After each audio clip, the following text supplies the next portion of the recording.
It was the first time about 200 members of the Joint Association of Persons with Disability are benefiting from a free ICT training organized by Shopee to make themselves sufficient in the ever-changing world of ICT, where relevant skills determine survival.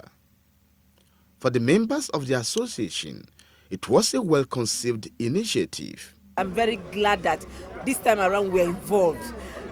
Specifically, I can tell you very clearly that people with disability actually conceived this program design, and they're going to be part of the implementers of this program. So it was an idea collectively thought by them to say, okay, this is what we needed. And if you look at it, it's disability specific. So what do I mean by that? You see that visually impaired are not involved in this program, because they're going to have theirs separately. It's not like other projects where somebody will sit somewhere and begin to conceive the idea of designing a program for people with disability and dumping it on them, and at the end of the day to fail, because it was never what they wanted. They were never consulted during the planning and design of. Adjadje Chizoro received a laptop to assist her in the training, which is a collaborative effort by the Technical Vocational and Education Training Program of Shopee with the University of Nigeria, Nsukka. What I have in here is a laptop I just received from Shopee. It is an empowerment program they are giving to people with physical challenges. And the training is for 30 days. So in the course of the training, we are going to use it for activities. Maybe if you are going to put us through training and all that. So that's what we'll use the laptop for. I'll use it to empower myself. I could use it to open a cyber cafe.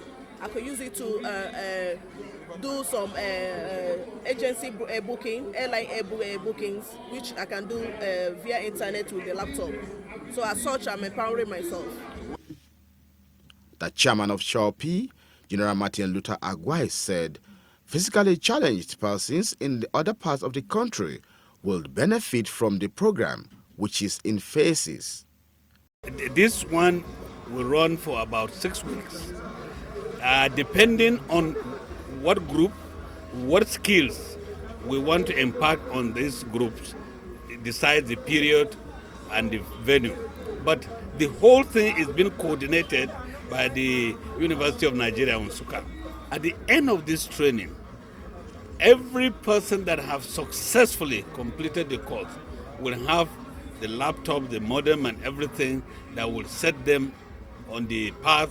And we hope that very soon some of them will become employer of labor and not looking to be employed. That is what we want, and that is the aim. The convener of Shopee, TVET, and the partner, UNN, gave insight to how the ICT program would work. This is a pilot scheme that we are starting with UNN. So once we are done with this, then we decide on the next level. You are aware that PACN have been privatized, and the last time you had NEPA did recruitment was way back in the 90s. So now you are expanding that sector, but we are having skill set gaps in those sectors. So we are training engineers every year. Last year we trained over 1,000 for 1 year to go to NAPTIN, National Power Training Institute. It's all taken care of by Shopee. Every year we are doing that. So we are expanding the skills to make sure that these gaps are all filled. With this pilot one, it will be such that it will be facilitated, and the same way the University of Nigeria had moved its expertise, if I must say that, to Abuja, then the same way it has been facilitated, it will be done in bids and in local places. And of course, as we know, we have almost 20 million people with disabilities, and of course, with this pilot, it's expected that it will trickle.